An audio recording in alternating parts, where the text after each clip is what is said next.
തിരുവനന്തപുരം പാറശാലയിൽ ബൈക്കിൽ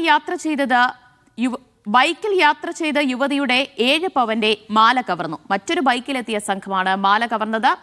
ഭർത്താവ് കുമാറിനൊപ്പം ബൈക്കിൽ പോവുകയായിരുന്ന തമിഴ്നാട് സ്വദേശിനി അനീഷയുടെ മാലയാണ് കവർന്നത്.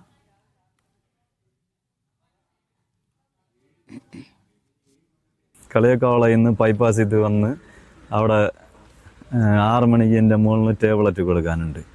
ആ ടേബിളറ്റ് കൊടുത്തപ്പോൾ 6:05 അപ്പോൾ അവിടെ വണ്ടികളോ ഒന്നുമില്ല. ഞങ്ങൾ അങ്ങനെ മുന്നോട്ട് പോയിക്കൊണ്ടിരുന്നു. അപ്പോഴത്തേക്ക് കുറേ ദൂരം അങ്ങോട്ട് പോകുമ്പോൾ ആ സ്ഥലത്തിൻ്റെ പേര് എനിക്ക് അറിഞ്ഞുകൂടാ.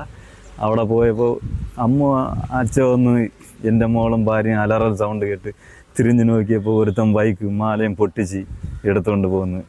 ആ 7 പവൻ്റെ മാലയാണ് കാർട്ടിലാക്കിയിട്ടുള്ളതാണ്. അതിൽ എൻ്റെ ഭാര്യയുടെ പേരും എൻ്റെ പേരും ലാക്കറ്റിലുണ്ട്, അനിസ കുമാർ. എന്നിട്ട് ഞാൻ കുറേ വരട്ടി നോക്കി. അവനെ മുഖമോ വണ്ടിയുടെ നമ്പരോ കണ്ടുപിടിക്കാൻ എനിക്ക് പറ്റിയില്ല. ആ ബൈക്കിൻ്റെ പുറവശം ഇങ്ങനെ ഉയർന്നിരിക്കുന്നതാണ്, എപ്പിസെറ്റ് മോഡൽസ് ടൈപ്പാണ്. അവൻ ഒരു കറുത്ത ജാക്കറ്റ് അണിഞ്ഞിരുന്ന് ഹെൽമെറ്റ് ഇട്ടിരുന്നു. ഒരു 40 വയസ്സിനകത്ത് തന്നെ വരും കണ്ടിട്ട്. സിജോ ബി ജോൺ വിവരങ്ങൾ നൽകും. സിജോ, എപ്പോഴായിരുന്നു ഈ മോഷ്ടാവിനെ കുറിച്ച് എന്തെങ്കിലും സൂചന കിട്ടിയിട്ടുണ്ടോ? സൂചന ലഭിച്ചിട്ടില്ല. CCTV ദൃശ്യങ്ങൾ ഉൾപ്പെടെ പരിശോധിച്ച് അന്വേഷണം തുടരുന്നുവെന്നാണ് പോലീസ് വ്യക്തമാക്കുകയും ചെയ്യുന്നത്. ഇതിൽ ഒരാളാണെന്നാണ് നമുക്ക് മനസ്സിലാവുന്നത്.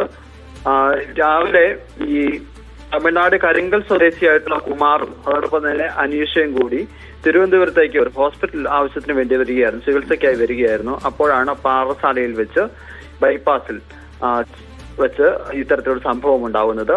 ഈ പിന്നിൽ നിന്ന് എത്തിയ ബൈക്കിൽ നിന്ന് എത്തിയ ആള് ഈ സ്കൂട്ടറിന്റെ പുറകിലിരുന്ന സ്ത്രീയുടെ മാല വലിച്ചു പറിക്കുകയായിരുന്നു, അനീഷയുടെ മാല വലിച്ചു പറിക്കുകയായിരുന്നു. പിന്നീട് മുന്നോട്ട് പോവുകയും ചെയ്തു. പിന്നീട് ഈ കുമാർ ഈ ബൈക്കുമായിട്ട് ഇയാളുടെ പിന്നാലെ പോയി. പക്ഷേ അമിത വേഗത്തിൽ തന്നെ കടന്നു പോവുകയാണ് ചെയ്തത്. നമ്പർ ഒന്നും നോട്ട് ചെയ്യാൻ സാധിച്ചിട്ടില്ലെന്നാണ് പറയുന്നത്. ഇയാൾ രക്ഷപ്പെടുകയും ചെയ്തു. ഇവരാദ്യം പൂവാർ സ്റ്റേഷനിലാണ് എത്തുന്നത്. അവിടെ എത്തി പരാതി നൽകാൻ എത്തിയപ്പോൾ പൂവാർ സ്റ്റേഷനിന്റെ പരിധിയിലല്ലായിരുന്നു ഇത്. അങ്ങനെയാണ് പാറശാല സ്റ്റേഷനിലെത്തി പരാതി നൽകുന്നത്. പാറശാല പോലീസ് ഇപ്പോൾ കേസെടുത്തിട്ടുണ്ട്. CCTV ദൃശ്യങ്ങൾ പരിശോധിച്ചിട്ടുള്ള അന്വേഷണമാണ് നടത്തുകയും ചെയ്യുന്നത്. വൈകാതെ തന്നെ പിടികൂടാനായുള്ള അന്വേഷണം തെരച്ചിൽ നടന്നു വരുന്നുണ്ട്. പാറശാല പോലീസാണ് കേസെടുത്തിരിക്കുന്നത്.